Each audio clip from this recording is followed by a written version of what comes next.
Kenapa banyak sekali terjadi musibah? Kenapa banyak sekali terjadi bala? Terutama ketika kita mendekati bulan Desember. Sejak bulan September, Oktober, November, Desember, Januari, Februari, banyak sekali musibah terjadi. Sesungguhnya ada 5 sebab penting kenapa musibah terjadi. Kenapa bala sering diturunkan Allah pada suatu negeri? Karena ada 5 hal yang menyebabkan turunnya musibah dan bala di tengah-tengah kita. Yang pertama, sebab turunnya bala, sebab terjadinya musibah adalah karena ulah tangan dari manusia-manusia yang tidak bertanggung jawab. Allah Ta'ala berfirman, "Zaharal fasadu fil barri wal bahr bima kasabat aydin nas liyudhiqahum ba'dal ladzi 'amilu la'allahum yarji'un." Telah nampak kerusakan di daratan maupun di lautan disebabkan oleh ulah tangan manusia.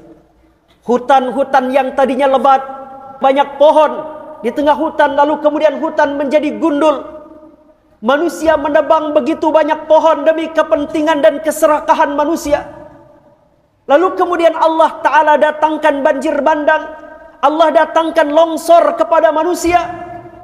Di lautan kita perhatikan berapa banyak sampah yang dibuang oleh manusia ke tengah lautan. Lalu kemudian sampah itu dikembalikan ke manusia, menjadi bencana di tengah-tengah manusia. Semua itu disebabkan oleh ulah tangan manusia. Liyudhiqahum ba'dal ladzi 'amilu la'allahum yarji'un. Lalu Allah timpakan kepada manusia akibat perbuatan manusia agar manusia itu segera kembali kepada Allah Subhanahu wa taala. Longsor yang sedang terjadi, banjir bandang yang sedang terjadi, semua itu karena ulah tangan manusia-manusia yang tidak bertanggung jawab. Lalu Allah datangkan musibah itu kepada manusia agar manusia kembali, agar manusia sadar, agar manusia bertaubat kepada Allah Subhanahu wa taala. Maka Allah datangkan semua itu sebagai peringatan bagi hamba-hamba Allah yang lalai. Kemudian sebab yang kedua, Allah datangkan azab, Allah datangkan musibah, Allah datangkan bala karena di tengah-tengah manusia masih banyak orang yang mengatakan Allah punya anak. Wa qalu ittakhadar rahmanu walada laqad ji'tum syai'an idda takadu samawati yatafattarna minhu wa tanshaqqal ardu wa takhirrul jibalu hadda an da'u lirrahmani walada wa ma yanbaghi lirrahmani an yattakhidha walada. Mereka mengatakan sesungguhnya Allah punya anak. Sungguh orang yang mengatakan Allah punya anak, mereka mengatakan semungkar-mungkarnya perkataan. Takadus samawatu yatafattarna minhu. Sungguh mendengarkan ucapan itu langit hampir saja pecah. Wa tanshaqqul ard, bumi akan terbelah. Wa takhirrul jibalu hadda, lalu gunung-gunung pun akan runtuh. An da'u lirrahmani walada, karena mendengarkan ucapan manusia yang mengatakan Allah punya anak. Wa ma yanbaghi lirrahmani ayyattakhidha walada. Tidak mungkin, mustahil Allah punya anak. Lam yalid wa lam yulad wa lam yakul lahu kufuwan ahad. Allah tidak beranak, Allah tidak diperanakkan. Sungguh Allah tidak serupa dengan makhluknya. Maka jika masih ada banyak manusia mengatakan Allah punya anak, maka langit hampir terbelah, bumi akan pecah, gunung-gunung pun akan runtuh mendengarkan ucapan orang yang mengatakan Allah punya anak. Kemudian sebab yang ketiga, baginda Nabi sallallahu alaihi wasallam bersabda, "Ma dhahara fi qaumin ar-riba waz-zina illa ahallu bi anfusihim iqab Allah azza wa jalla." Tidaklah apabila nampak pada suatu kaum perbuatan riba, perbuatan zina dianggap sebagai perbuatan yang biasa. Apabila di tengah-tengah kaum orang hidup memakan harta riba dianggap biasa. Orang berbuat zina dianggap perilaku biasa. Orang selingkuh dianggap perbuatan yang wajar-wajar saja.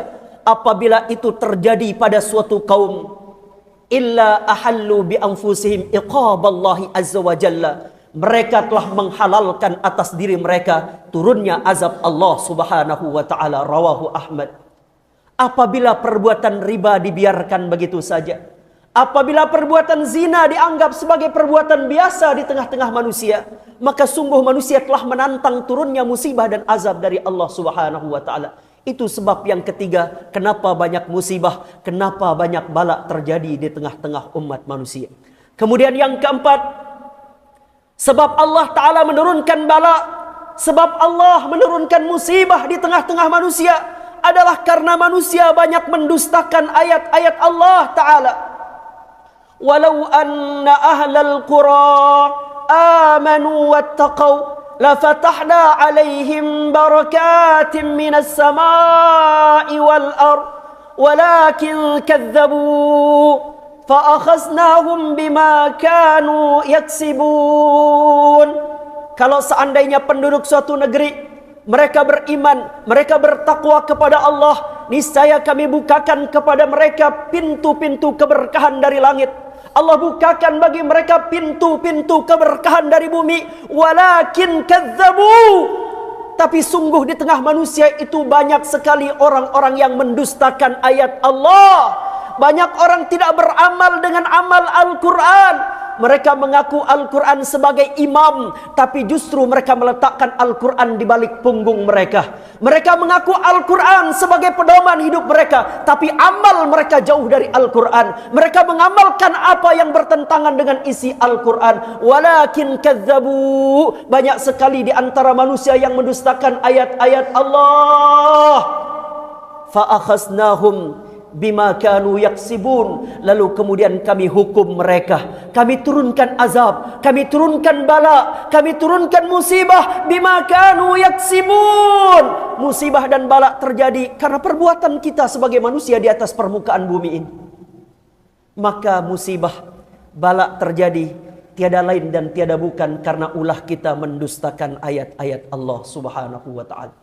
Kemudian yang kelima, yang menjadi sebab Allah Ta'ala menurunkan musibah, Allah Ta'ala turunkan bala di tengah-tengah kita adalah karena tidak tegaknya nahi mungkar.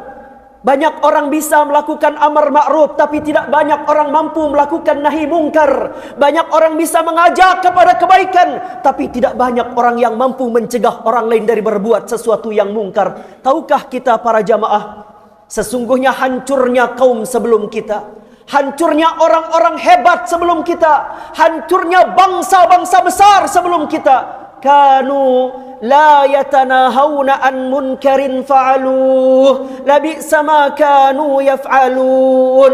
Hancurnya bangsa-bangsa besar, hancurnya orang-orang hebat sebelum kita adalah karena mereka tidak saling mencegah dari kemungkaran yang mereka lakukan. Ketika terjadi kemungkaran, mereka biarkan kemungkaran itu. Ketika banyak orang minum minuman keras, dia biarkan orang minum minuman keras tanpa dicegah. Ketika beredar narkoba, dibiarkannya narkoba beredar di tengah-tengah manusia. Ketika banyak orang berzina, tidak ada orang yang mencegah orang dari perbuatan zina. Ketika banyak orang memakan harta riba, tidak banyak orang mencegah orang dari perbuatan riba. Kanu la yatanahawna an munkarin fa'aluh labi'sa ma kanu yaf'alun. Karena mereka tidak nahi mungkar, mereka tidak mencegah orang lain dari berbuat yang mungkar. Allah hancurkan mereka, Allah tenggelamkan mereka, Allah binasakan mereka karena tidak tegaknya nahi mungkar di tengah-tengah umat manusia. Allah Subhanahu wa taala peringatkan kita, wattaqu fitnatan la tusibanna alladhina zalamu minkum khassah wa'lamu annallaha syadidul iqab. Takutlah kalian wahai manusia akan suatu azab yang nanti akan Allah turunkan, yang tidak hanya menimpa orang-orang zalim di tengah kalian. Azab itu tidak hanya akan menimpa orang yang salah, tapi azab itu juga akan menimpa orang yang soleh. Azab itu tidak hanya akan mengenai orang yang maksiat, tapi azab itu juga akan mengenai orang yang taat. Maka hendaklah di tengah masyarakat tegak nahi mungkar. Hendaklah kita menjalankan apa yang diperintahkan oleh Allah Ta'ala di dalam Al-Quran. Kuntum khaira ummatin ukhrijat linnasi ta'muruna bil ma'rufi wa tanhauna 'anil munkar. Kalian adalah umat terbaik ketika kalian mampu mengajak kepada kebaikan, tapi juga mampu untuk mencegah dari perbuatan yang mungkar.